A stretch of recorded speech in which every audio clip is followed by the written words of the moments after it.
ẹ rí wípé irọ́ ló pọ̀ jù, and the Yoruba community tends to promote the lies than the truth. It's okay. Ẹ kàn jẹ́ kó ní kálukú wa mọ bí tá tò sí. Ẹ jẹ́ kó ní kálukú wa mọ bí tá tò sí. Ṣé àwọn pé mo ti sọ fún yín some years back. Mo ní ibi tí èèyàn bá tò sí nǹkan tó máa padà dì. Ṣé àwọn pé mo sọ fún yín mo ní nǹkan tó èèyàn bá tò sí. Tó bá yẹ pé lórí social media irọ́ ni wọ́n máa ń listen sí all the time. Ẹ pé irọ́ ló máa ń listen sí. Tó bá yẹ pé reverse psychology ló máa ń listen sí. Àbí wọn náà máa ń bá wọn ṣe. Mo ló ní negative impact nínú ayé èèyàn. And ìwọ tó bá ń ṣòtítọ́ tó ń gbó títọ́ dání, èyí tó worst jù ni pé táwọn kan bá gbé òtítọ́ dé, wọ́n á sọ pé nítorí èèyàn kan ló ń ṣe pé kan ló ń ṣàwò kan. Ó di èyí Lizzy Joy Diamond, Lizzy ni mí tọkọtọkọ dà, Sodiq Shina, Taibat Bello. Wọ́n ní pé torí èèyàn kan ló ń sọ̀rọ̀ èèyàn kan ló ń ṣe. Tí àwọn èèyàn ìbànújẹ́ àwọn kan làwọn kan fi ń ṣe ayọ̀, náà fi ń ṣe fracas. Ìmọ̀ràn tèmi máa sọ fún yín òun náà ni pé ẹ jẹ́ ká mọ̀ bára wa. Má jẹ́ kán bà tiẹ̀ jẹ́. Nobody is coming to help you. I've said it many times. Nobody. Your kan sọ pé where are we celebrating it? Oh my loud. Ladia, èmi ò ń ṣe party. If you want to celebrate me, patronize me. If you want to celebrate me, just patronize me. That's all. If you want to celebrate me, patronize me. Alẹ́ yìí mo wá ṣe promo, mo wá ṣe birthday promo. Mo wá ṣe birthday promo. Ẹ mọ̀ nǹkan tó ṣẹlẹ̀. Ẹ mọ̀ pé èmi mo máa like everybody ṣoríire. Joseph Olúwabùnmi, how are you?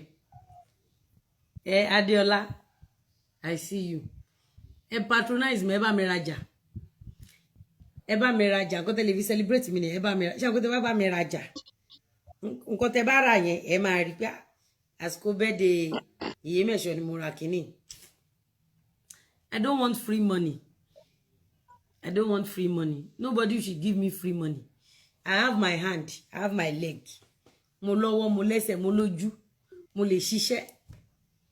Ìtọ́ẹ̀dẹ̀ ni mo ṣe ń ṣiṣẹ́ kárakára. Site ni mo wà látàárọ̀. Tí bá fi fídíò mi hàn ẹ́ wò. Site ni mo wà látàárọ̀. Ẹ jẹ́ fi hàn yín. Mo ń bọ̀ ẹ má bínú. Ẹ jẹ́ site mo wà látàárọ̀. Mi ì tún sọ pé nítorí pé site ni mo wà kí n má tún wá ṣe iṣẹ́ níbí báyìí. Ọlọ́mọ ẹ̀kan fi wá gba bára lọ́jọ́ alẹ́.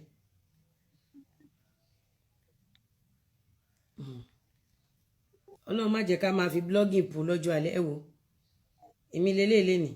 Ẹ wò ọ̀sán èrè ẹ ti rí èmi lélẹ̀ ẹ ti rí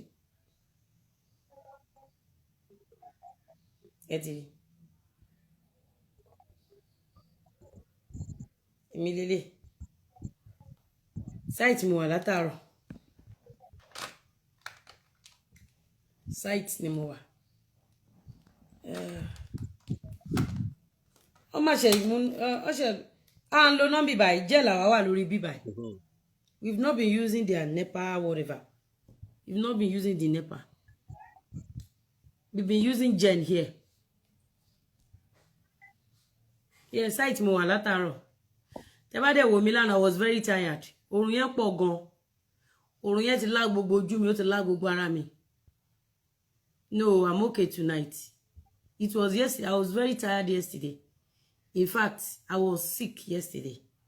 I was very, very sick yesterday. I was very, very sick yesterday. But today I'm fine. Bílí lológójì. Ẹnìkan ń bá òkùnrùn ẹyẹ lórí ìtẹ́. Thank you. Kudos to you, warrior lord. Thank you.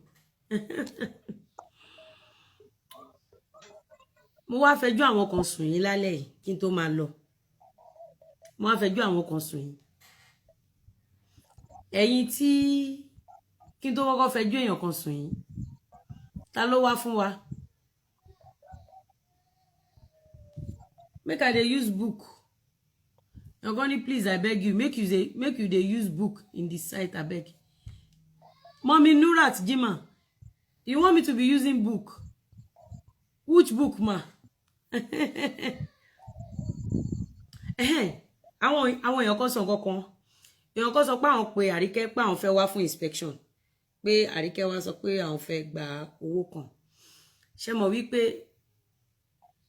why so people don't like this beautiful woman sef Olayiwola it's not everybody that will like you it's not everybody you know that when you are a good person the bad ones will hate you when you are a giver the stingy one will hate you when you are very hardworking the lazy one will hate you when you are a warrior the Olosolodos will hate you nobody in this world ilé ayé tá wà yìí ó máa láwọn tó love ó máa láwọn tí ò like the paramount thing is this tó bá ti gbó títọ́ dání tó bá ti ṣòtítọ́ tó bá ti ṣòdodo fáwọn èèyàn èmi nísìn ọmọ iṣẹ́ ni mí if you don't come for me I won't come for you you don't understand àwọn ọmọ ọlẹ́kẹ̀dẹ̀ ní wọ́n fẹ́ bá ṣe èèyàn jẹ́ wọ́n fẹ́ bá gbìyànjú èèyàn jẹ́ bọ́nà ẹ fẹ́ bá gbìyànjú èèyàn jẹ́ wọ́n fẹ́ kó dákẹ́ and lọ́dọ̀ tèmi is not going to work ó yẹ kó mọ̀ pé energy tí mo fi ń ṣiṣẹ́ yẹn energy yẹn ni màá fi rún wọn pa ó yẹ kó mọ̀ mi Ànábì Muhammad sallallahu alaihi wasallam ṣé gbogbo èèyàn ló nífẹ̀ẹ́ Jésù Kristi gbogbo èèyàn kan ló nífẹ̀ẹ́ gbogbo ipòkipò tá bá wà láyé àwọn tó bá jẹ́ opposite ipò yẹn wọn ò ní nífẹ̀ẹ́ ipò táwa wà ó ti yé yín thank you Isabel Pounds one thank you so one thing is that once you love yourself